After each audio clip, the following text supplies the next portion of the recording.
Hello दोस्तों, मैं नितिन वर्मा आप सभी का स्वागत करता हूं आपकी अपने online channel Nitin sir education पर। तो एजुकेशन डिपार्टमेंट की मध्य प्रदेश की पल पल की अपडेट, पर डे की अपडेट दोस्तों आपको इस चैनल पर मिलने वाली है। तो बहुत सारे स्टूडेंट का कमेंट था कि सर CUET एग्जामिनेशन तो कॉमन यूनिवर्सिटी एंट्रेंस टेस्ट हुआ था, जो कॉलेज में विभिन्न सब्जेक्ट जैसे मान के चलिए BA LLB के लिए, ऑनर्स के लिए, BCom के लिए, तो सभी सब्जेक्ट के लिए जो यूनिवर्सिटीज़ के लिए था, तो उनके लिए स्टूडेंट का कमेंट था कि सर रिजल्ट जैसे आप सभी को पता है कि आ गया है, जिसके अंतर्गत आपने सब्जेक्ट सिलेक्ट किया था उसके बाद आपके परसेंटाइल कितने हैं, नॉर्मलाइज्ड मार्क्स कितने हैं, और उस आधार पर तो रिजल्ट जारी कर दिया गया, तो जाकर के चेक कर लीजिए। अब उसके बाद बच्चों का कमेंट था कि सर जो नॉर्मलाइजेशन की प्रक्रिया तो कंप्लीट हो चुकी है, इसके बाद जो मेरिट बनने की प्रक्रिया है, जो काउंसलिंग की डेट वगैरह रजिस्ट्रेशन की, वो कब से स्टार्ट होने वाली है। दोस्तों मैं आपको इन्फॉर्मेशन देने वाली हूँ जो मुझसे पहुंच रही है, तो ध्यान रखना। यदि देवी अल्लाह विश्वविद्यालय की बात की जाए तो देवी अल्लाह विश्वविद्यालय के अंतर्गत जिसकी डिमांड सबसे ज़्यादा पहले वो समझने का प्रयास करना।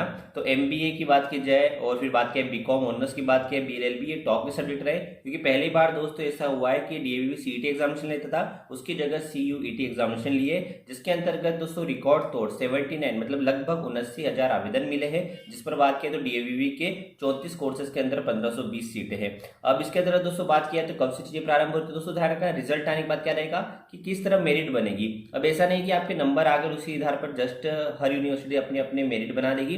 ध्यान रखना होगा क्या कि सभी डाटा NTA के द्वारा हर विश्वविद्यालय को प्रदान किया जाएगा।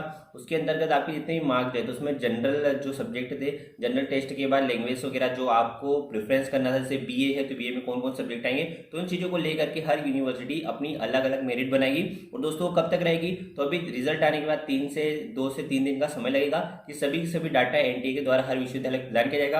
अब हर विश्वविद्यालय क्या करेगा, कैटेगरी वाइज अलग अलग दोस्तों बनाएगा। महिलाओं के लिए फिर बात किया ST SC OBC टॉपर्स वगैरह क्या थे, तो इस तरह से हर सब्जेक्ट से BA हो गया, BCom हो गया, तो हर किसी के अलग अलग मेरिट बनाएगा, इसमें 2 से 3 दिन का समय लग जाएगा।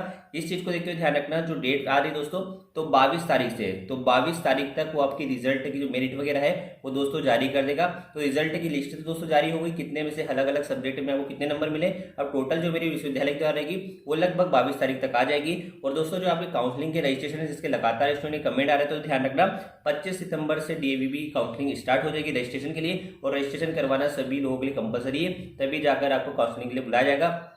यदि आपने रजिस्ट्रेशन नहीं करवाया तो आपको काउंसलिंग के लिए बुलाया नहीं जाएगा।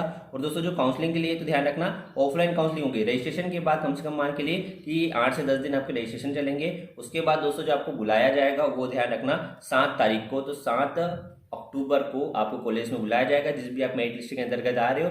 और ये ध्यान रखना, पहले जैसे मान के लिए कि फॉर एग्जांपल मानते हैं किसी सब्जेक्ट में 20 सीट है, तो पहले 20 को बुलाया जाएगा जो भी आप काउंसलिंग के लिए फॉर्म भरोगे। उसके बाद ये हो सकता है कि उस सब्जेक्ट के जो टॉपर था उसने और किसी विश्वविद्यालय में एडमिशन वगैरह ले लिया, या उनके डॉक्यूमेंट वगैरह सही नहीं पाए गए, तो फिर इस तरह प्रोसेस काउंसलिंग की चलते जाएगी।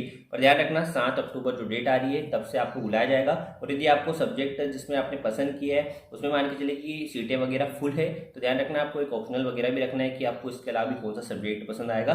तो इस तरह से स्टार्टअप होने वाला है। तो ये इंपोर्टेंट डेट है कि लगभग ध्यान रखना जो रजिस्ट्रेशन है आपकी काउंसलिंग के वो 25 सितंबर से प्रारंभ हो जाएंगे, और जो आपको काउंसलिंग के लिए कॉलेज में ऑफलाइन बुलाया जाएगा वो लगभग 7 अक्टूबर से DAVB ने डिसाइड किया गया है। तो अपडेट निकल के आ रहे जैसे ऑफिशियल अपडेट आएंगे बताने का प्रयास करूंगा। Best of luck for your admission process. जय हिंद, जय भारत।